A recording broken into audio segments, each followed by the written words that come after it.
Today we're dealing with something that we never imagined and is unimaginable. Since the last update, we have gotten better access to the building. We have cleared the building, and it is with great sadness that I share we have not 20 but 50 casualties. In addition to the shooter, there are another 53 that are hospitalized. Because of the scale of the crime, I've asked the governor to declare a state of emergency. We're also issuing a state of emergency for the city of Orlando so that we can bring additional resources to bear to deal with the aftermath. Our focus is going to be on identifying the victims and notifying the families. We're setting up a hotline for concerned family members. There's 407-246-4357. The identification process may take some time, so we ask for your patience because we want to be accurate. Concerned family members can call the hotline, however, and let them know that you have someone that you are concerned about. About 2:05, getting ready to close at 2:30. And I do hip hop and reggae on the patio. And I usually play no reggae, everybody closes their tab and leaves, and also I heard something sound like firecrackers. So kind of bring the music down a little bit, and I did it again. I turn the music all the way off, and I hear it again. And then that's when everybody came barreling out to get out and was, jumping over the fences and stuff. And two people went underneath my DJ booth. It was a guy and a girl. The guy, he took off, and the girl was down there panicking. So I kind of, told her she needed to be quiet. And as soon as there was a break in the shots, then I kind of just pushed her and said, "Come on, let's go." And we ran out the door, and the cops was having us go around the corner where there was no bullets or anything. Did you see him actually shooting anyone? I heard the shots getting closer and closer, and at that point I was like, all right, it's time to go. And were people, how quickly did it take them to realize what's happening? I mean, because I think you're talking about this is the end of the night. No, right? everybody was once it started happening, everybody kind of, bailed and looked for a way out. We are learning the names of the victims of this horrific tragedy. They have been identified as Edward Sotomayor Jr., Stanley Almodovar III, Luis Omar Ocasio-Capo, and Juan Ramon Guerrero. And two new names, sadly, Eric Ivan Ortiz Rivera and Peter Gonzalez Cruz. So those are just some of the names of the deceased out of the 50 victims, many more recovering in the hospital. We've learned that more than 300 people were inside Pulse nightclub when the gunman walked in. What kinds of injuries are you seeing? Well, we're seeing a number of injuries consistent with high-velocity weapons, such as the assault rifle that was apparently used, many gunshot wounds to the chest, the abdomen, and the extremities. Just curious, Doctor, in all of your years, all of your experience, have you ever seen anything like this? Well, as the Level 1 Trauma Center here in Central Florida, we see a number of gunshot wounds on a regular basis, but certainly nothing to this magnitude. This was quite an escalation compared to what we normally see. And how would you describe it, Doctor, from what you've experienced over the last several hours? Sort of set the stage for us. Well, we had a total of 44 victims who were brought to us. That started soon after the first shots were fired, as our hospital is only a matter of blocks, just a few blocks up a main thoroughfare from the club. So we immediately instituted our mass casualty incident plan and started bringing in our trauma surgeons. We brought 6 trauma surgeons in to take care of these 44 victims, 9 fatalities, many of which unfortunately had largely expired when they got to us. We've done a total of 26 operations so far today on the victims. And Doctor, I mean, that is so many people, so many wounded. How do you prepare for something like that? Obviously, I know you do drills, you expect for the worst, but this high magnitude of people, how do you prepare for that? Well, you're correct. We do a number of drills, as do most trauma centers around the country, but you can never fully prepare for just the devastation of such an event. But our trauma team is prepared for such an event, and we basically opened our mass casualty incident plan at its highest designed level to accommodate the large number of victims. We'll be getting an update on the death toll. Hopefully we'll get more information about the gunman, this terrorist, and how this shooting unfolded. Here's what we do know so far. This all began when an officer who was working security at the Pulse nightclub was engaged in a shootout outside of the club. We now have witness video of that horrific moment. I must warn our viewers, the video is disturbing. You will hear the shots, but it's a crucial part of understanding this story. Look at that, just shooting back and forth. That is crazy. Look at this. Let's go. Mira que llama Alfredo, he's pulling your car. Oh my God, they're all shooting back and forth. Let's go. We know enough to say that this was an act of terror and an act of hate. And as Americans, we are united in grief, in outrage, and in resolve to defend our people. We come together filled with sorrow for the 13 Americans that we have lost, with gratitude for the lives that they led, and with a determination to honor them through the work we carry on. I have come here tonight as an American who, like all Americans, pray with you today and will stand by you tomorrow. And the federal government stands ready to do whatever is necessary to bring whoever's responsible for this heinous crime to justice.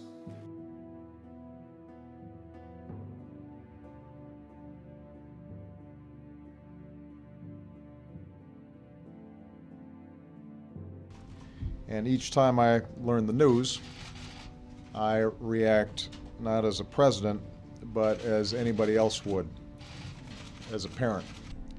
In the hard days to come, that community needs us to be at our best as Americans, and I will do everything in my power as president to help. The lives that were taken from us were unique. The memories their loved ones carry are unique, and they will carry them and endure long after the news cameras are gone.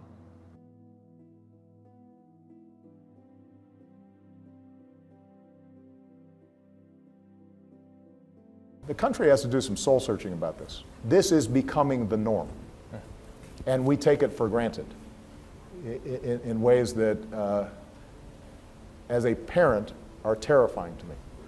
The good news is I am confident that the outpouring of unity and strength and fellowship and love across Charleston today indicates the degree to which those old vestiges of hatred can be overcome. And each time this happens, I'm going to bring this up. Each time this happens, I am going to say that we can actually do something about it, but we're going to have to change our laws.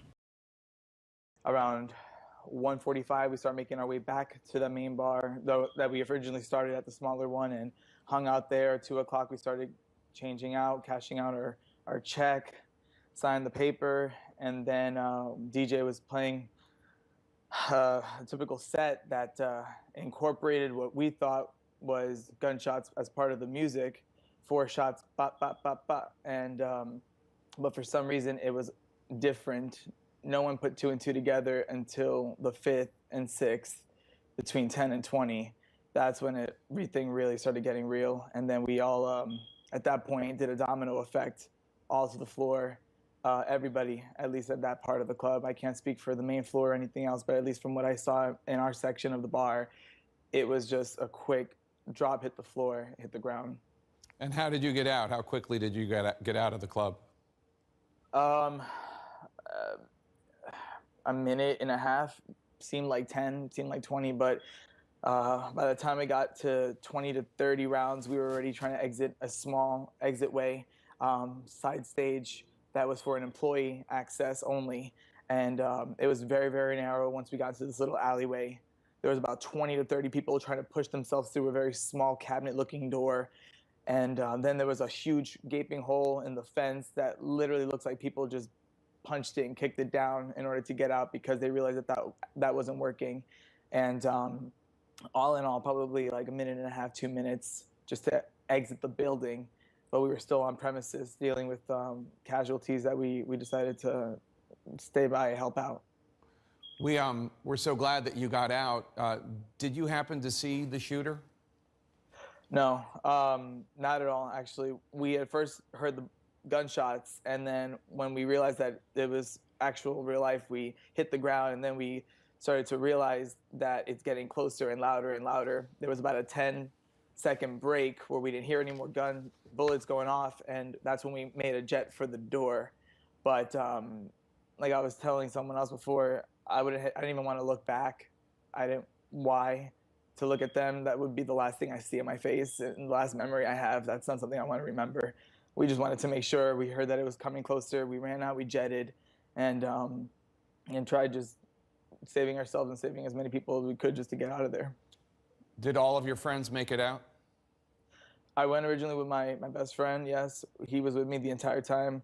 I dragged him to the ground because the shock and awe factor kicked in. People were screaming. We didn't scream. We were trying to recollect our thoughts. We haven't even slept at all. We literally just got back from the police station not too long ago with our reports. He made it out. There was faces we had seen all the time, mutual friends, but we were already in a zone at that point, just enjoying the night. And then we just don't remember seeing many people. Some people trickled into the police station to make their report.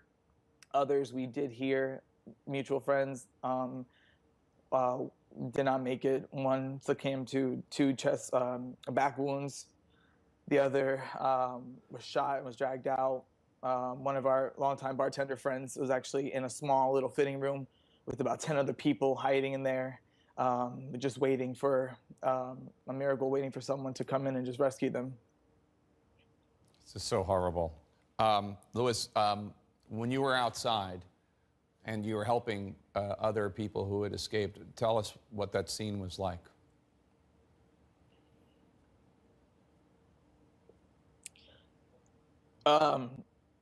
We had jetted out and made I went through the hole. I lost my friend at that point in time. And I saw this kid collapse in front of me, and he collapsed pretty much right next to the building. And I said, "What are you doing? What are you doing? Get up, let's get up." I grabbed him, not realizing that his forearm was split in 2. And I realized he had a gash on his side as well. I quickly took off my main shirt and did a what is it called, a syringe, I guess, or I can't even remember, think at the point, tourniquet on him, and then just kept him occupied. Got to know him. He was visiting from Jacksonville. He was just here for the Latin night for the weekend, just to hang out there. Young, early 20s, and then before I knew it, this guy was pacing, looking for a family member back and forth, and he had a bullet sticking out, and the bullet, I kid you not, was this big, half in his leg, half sticking out. And then I took off my other shirt and I did a tourniquet really quick on him as well. So I had them both by my side until the paramedics came. And once they took him out, about 10, 15 minutes later, then we were told to quickly evacuate and move further up down the street as far as we could. Well, that was very heroic, Louis, and I'm very, very sorry that you had to go through what you went through. It sounds like a horrific, horrific experience. Thank you for sharing it with us today. Thank you. God bless you and best of luck to you. A great tragedy. We commiserate with the people of the United States, with the families who lost their loved ones, with the wounded. It's a crime that we condemn in the strongest possible terms, because we in Afghanistan suffer from it daily and for a long time. So we are with the American people on this. Do you know anything about the parents? These are Afghanis who came to the United States in the 1980s. He was born in New York 29 years ago. No, we don't know. We just learned this morning that he was born to Afghan parents in the United States and raised here. What would motivate, from your perspective as a Muslim, what would motivate someone like this to go out and pledge allegiance to ISIS, the Islamic State? Well, it's not necessarily a Muslim, non-Muslim question. If you were born in Afghanistan and raised in war there, it would have been a different matter. but he was born in the U.S., raised in the U.S., educated here. So if there's any influence on him by ISIS, we should look at it from a U.S. perspective and the social environment here. Whatever it is, ISIS or his own inclinations or sickness, we condemn it. Drop the gun! You're next, you understand me? One down! All the scenarios are geared towards events that have already occurred. We got a shooter down. The environments that they put us in typically are schools, but we make everybody aware that active shooter can happen anywhere. In churches and movie theaters, places where there's a large mass of people that are really not expecting something to happen like that. He's down! I'm reloading! Across the country that active shooters are becoming more and more evident and problematic. Let me see your hand! We're teaching them how to approach a location, how to get in. Our #1 goal in teaching active shooters is to stop the killing. But the second goal that we're looking for is to stop the dying. Man, where you at? I'll call you when I find you, god dang it! Well, active shooter is probably one of the worst scenarios a police officer can handle. Life or death. It's what we're paid for, but we need to neutralize the threat to save lives. The simunition training, it's as close to real life as you can get them. Their heart rate is spiking, they're nervous. It's the best you're ever going to do without actually shooting real bullets at a person.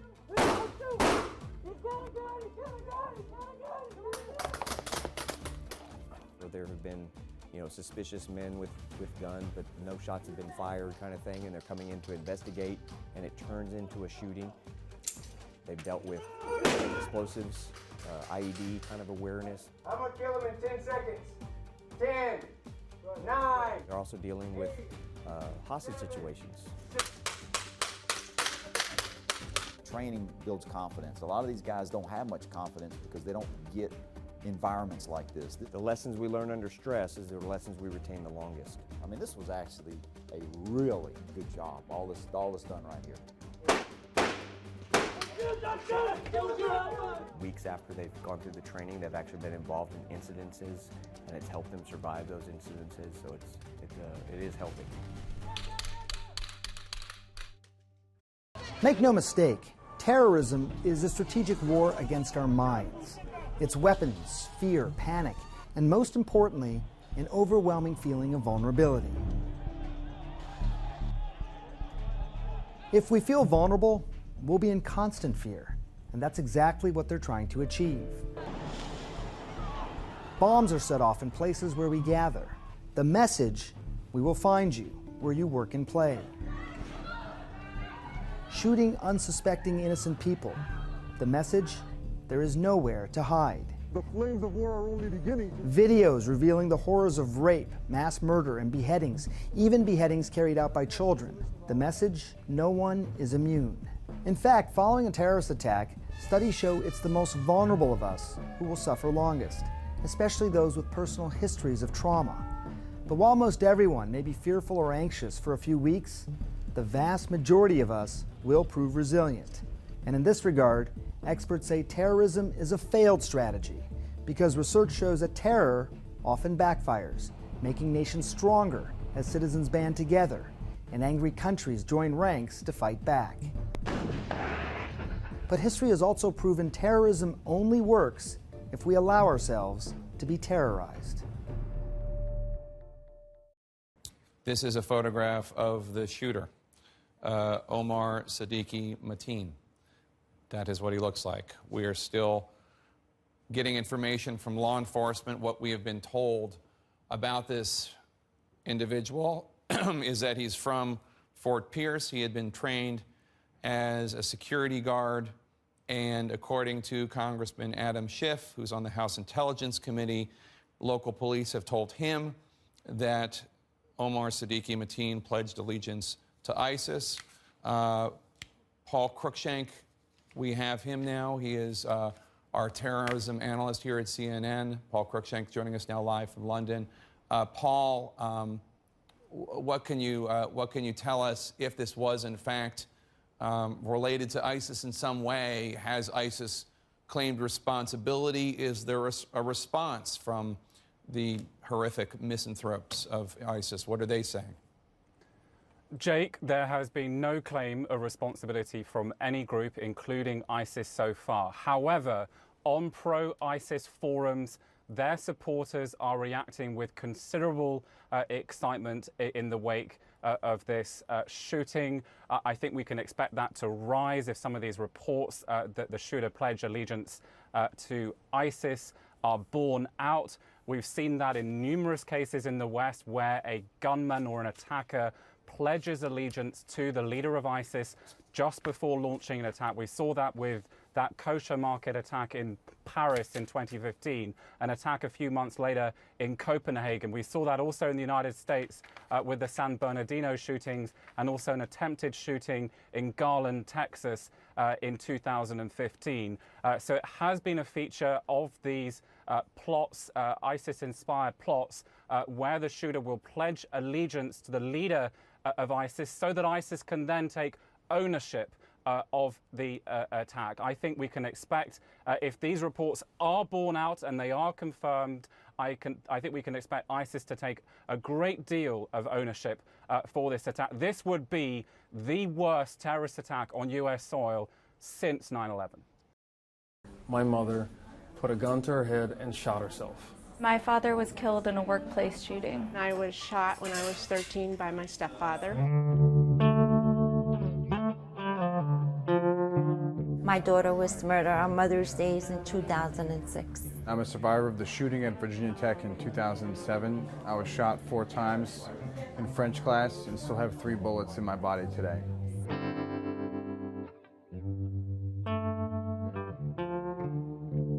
Fundamentally, what we have to do in America to reduce gun violence is not let the gun industry write our laws and our rules. No one should feel the pain that I have in my heart right now. I live with this 24 hours a day. Every minute of the day, I have a hole in my heart where my son was. We need universal background checks. We need to close the gun show loophole. I would like to see that the issue of guns and mental health addressed, because in so many cases, they're tied together.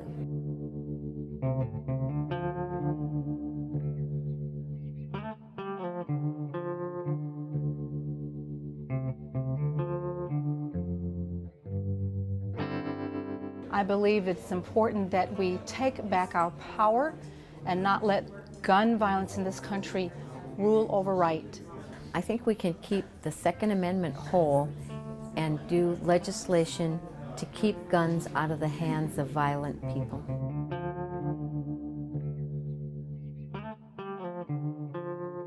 I'm a gun owner and a hunter, and we can do better than this, because what we're doing now is awful.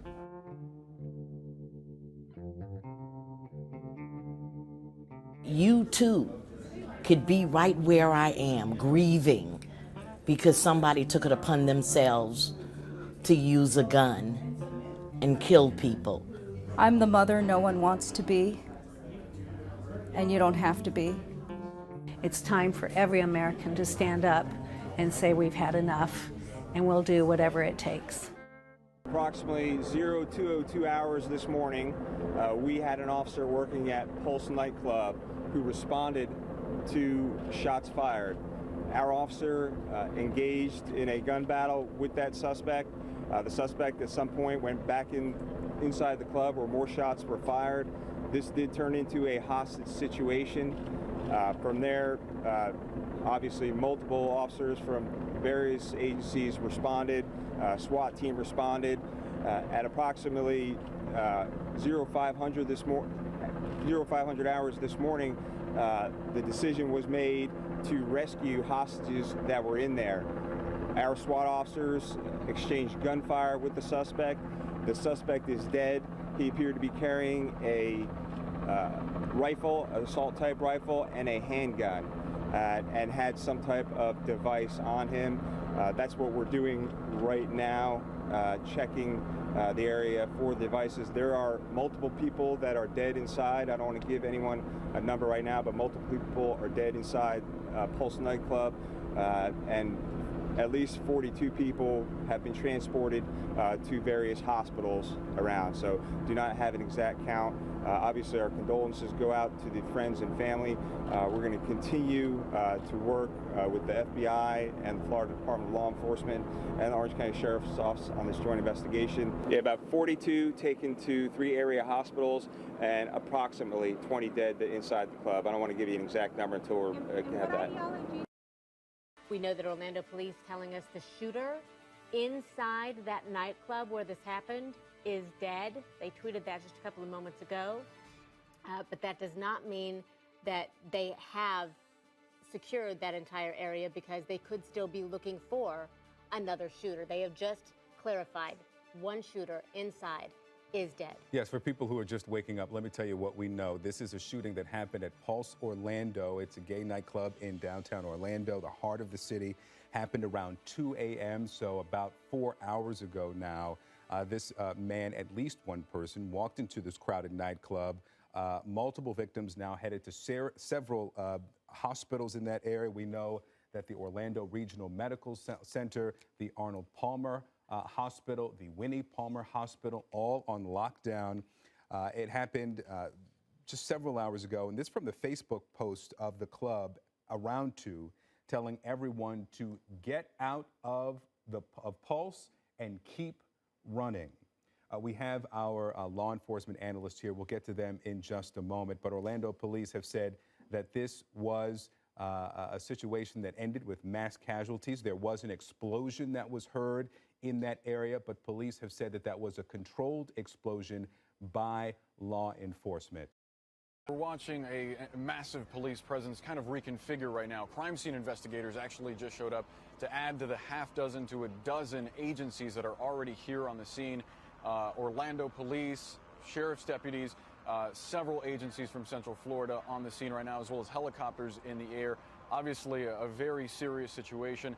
As you heard, Orlando police just a few moments ago confirming that the shooter inside the club is deceased. We did hear from multiple witnesses inside that said that they thought there may have been more than one shooter. So it's important to clarify, as Christy said earlier, that the scene is not exactly secure at this point. But the flow of information that we've received kind of gives you an idea of how this all unfolded. Witnesses inside the club tell us that at about 2 a.m., shortly before 2 a.m., they heard loud popping noises. One witness said that he couldn't tell if it was part of the music or something else, and he realized it was something more nefarious when people around him started hitting the ground. He hit the ground himself and was fortunate to get out. A short while after that, police arrived on the scene, put the whole thing on lockdown, and they told us that at about 4:30 there was going to be a press briefing. Meantime, we were hearing reports that there was some kind of hostage situation inside and that there was potentially a bomb inside. One witness described said to us that there was potentially a shooter holed up inside a bathroom. A short while after we got that news, Orlando police pushed back the press briefing, essentially saying that the situation was too fluid. Not a long time after that, we heard that loud explosion that you mentioned, a controlled explosion by Orlando police.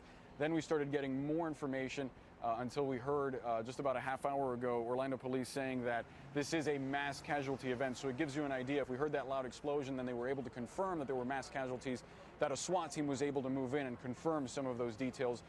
Again, the shooter was found deceased inside the club, but as the situation unfolds, we still don't know if they may have acted alone or if they may have been accompanied by others. I can tell you one of our producers went down the street here. Fortunately, silver lining in all of this is that there is a hospital just down the street from the Pulse nightclub, the Orlando Regional Medical Center.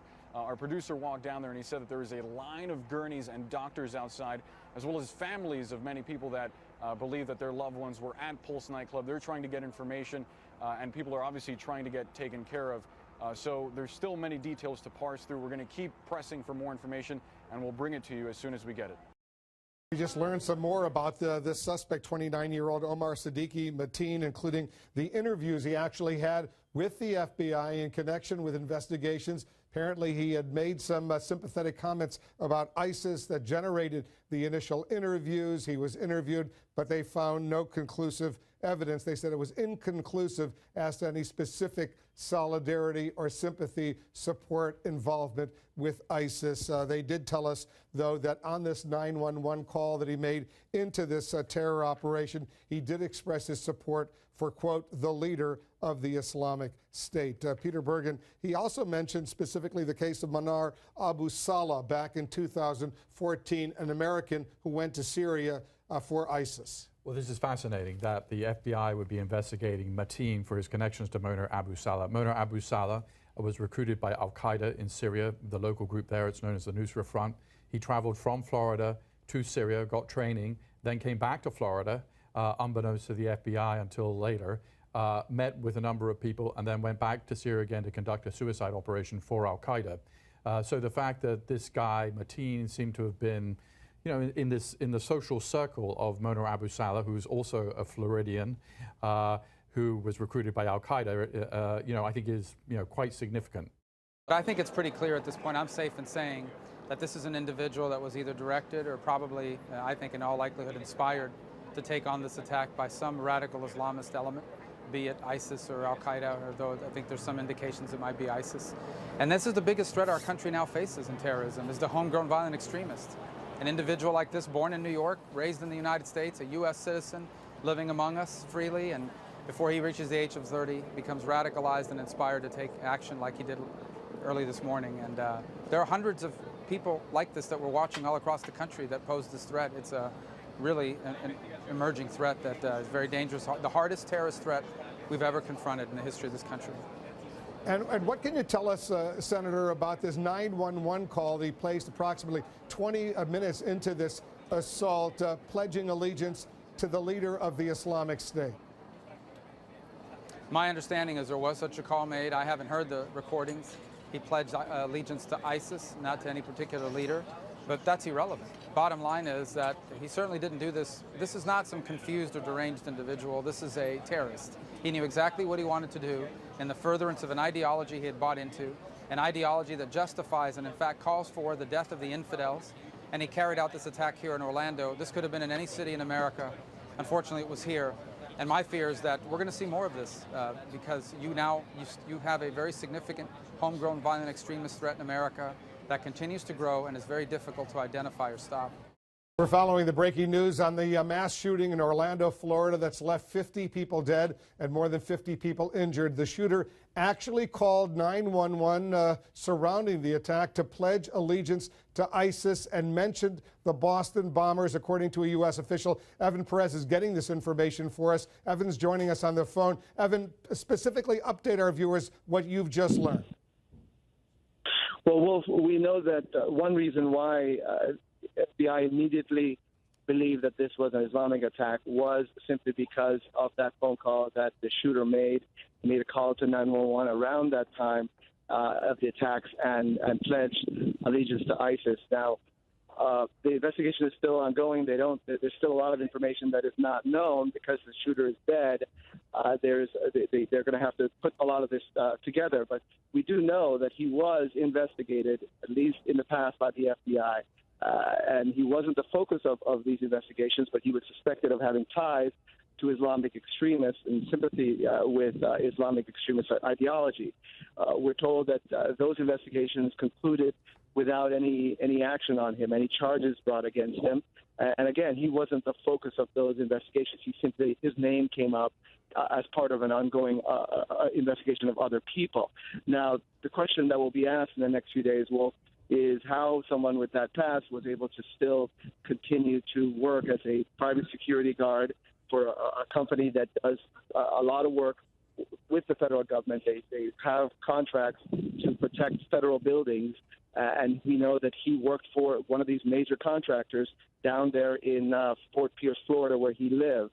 Again, that's going to be the top of every official's mind, simply because the fact that he had this job, this private security guard license, allowed him to buy firearms with minimal questions asked. He was able to buy at least one of the firearms that was found at the scene, a Glock pistol. He was able to buy that in the last couple of weeks legally from a firearms dealer in the St. Lucie County area. So we know that that is the source of one of the firearms, and he was able to do that legally, partly because he had this security guard's license that allowed him to do this. Woken up by my parents calling me saying, Satora, wake up, Satora, wake up. And I thought something horrible happened. I'm like, oh my God, what happened? I called them, and the first thing that they told me was your ex-husband was involved in a mass shooting, and, you know, reporters are at our house and calling us, and they will be probably at your house too. So I was devastated, shocked, started shaking and crying, because more than anything, I was so deeply hurt and heartbroken for the people that lost their loved ones. In the beginning, he was a normal being that cared about family, loved to joke, loved to have fun. But then a few months after we were married, I saw his instability, and I saw that he was bipolar and he would get mad out of nowhere. That's when I started worrying about my safety, and then after a few months, he started abusing me physically very often, and not allowing me to speak to my family, keeping me hostage from them. And I tried to see the good in him even then, but my family was very tuned into what I was going through and decided to visit me and rescue me out of that situation.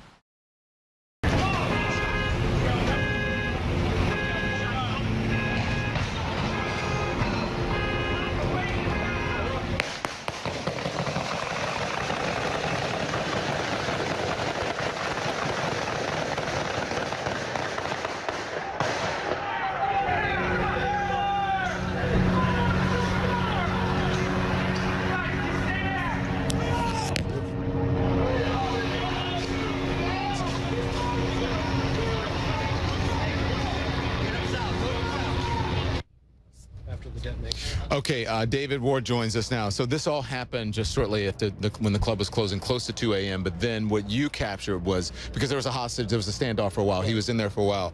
You captured the police going in and then taking him down, correct? Right. It was about 5:08 after the detonation. Shortly after the detonation, I stepped out on the balcony. I heard a lot of commands from the SWAT units that were staging in that area across the street from Pulse, which is directly below me. At that point, I heard go, go, go, and then what you heard there, which was a volley for about 10, 12 seconds of hundreds of rounds.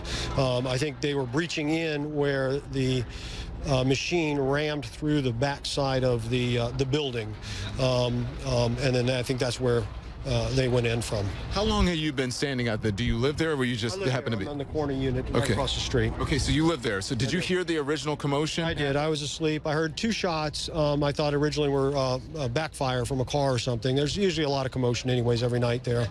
I stepped outside and saw some people, initial people fleeing out. So I stepped further down, and then that's when I heard the volley of shots coming from the inside, probably 50, 60 rounds. It was definitely automatic fire. At that moment, I had my two daughters, in the home with me, so I rushed back in. Before doing that, I noticed that people were running away. They're running through my yard, but then a number of them seemed to run back once they realized their friends or people they had come with were not with them. They started running back, shouting for their names and so forth. At that point, I got inside to make sure my daughters were good. Did you hear any of the negotiations between? You did not. You No. didn't hear.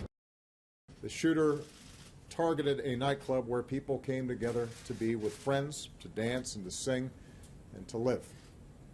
The place where they were attacked is more than a nightclub. It is a place of solidarity and empowerment where people have come together to raise awareness, to speak their minds, and to advocate for their civil rights.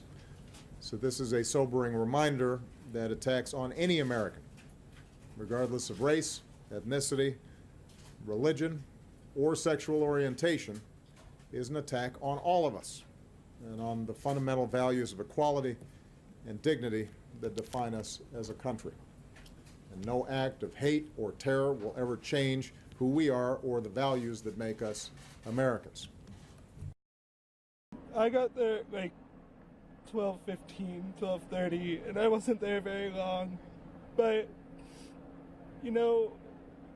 at first it sounded like it was part of the show because there was an event going on, like we were all just having a good time. But once people start screaming and shots just keep ringing out, you know that it's not a show anymore. And you gotta do what you gotta do. A lot of people weren't as fortunate to get out. How were you able to get out? How did that happen? I was by the door. I was with my friend Chris. We were by the door, and we both heard the shots. We both looked at each other like, what the hell is going on? And once people started screaming, my first instinct was to run and just get out. You said your friend Chris Summers, is that right? You were there with your friend Chris Summers, and you still don't know where he's at right now. Can you tell us about him?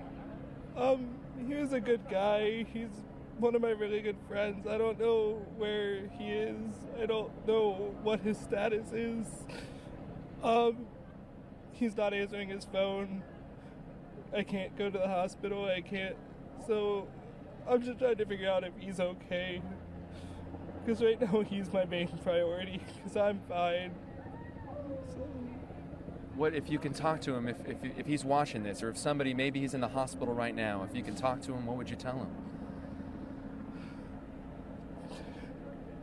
That you're the best friend, you're my best friend, and nothing's gonna stop that. There's no bullet that could ever break a friendship that you have with somebody, and that he will forever be my best friend.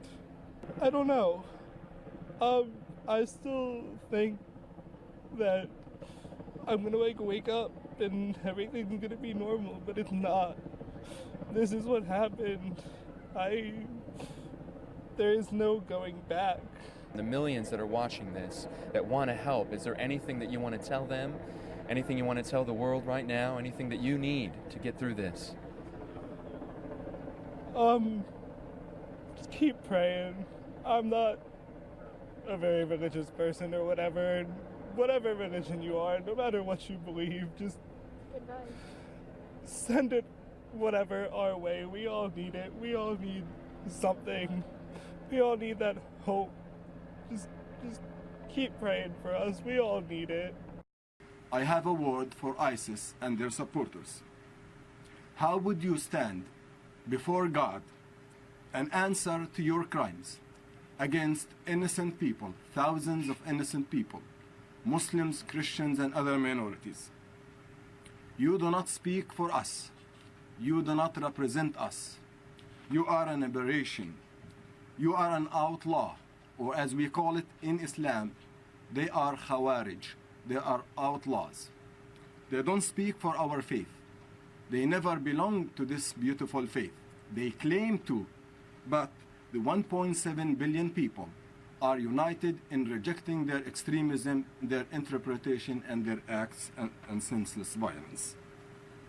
And to those politicians who may try to exploit this tragedy, we ask them to respect the victims and their families.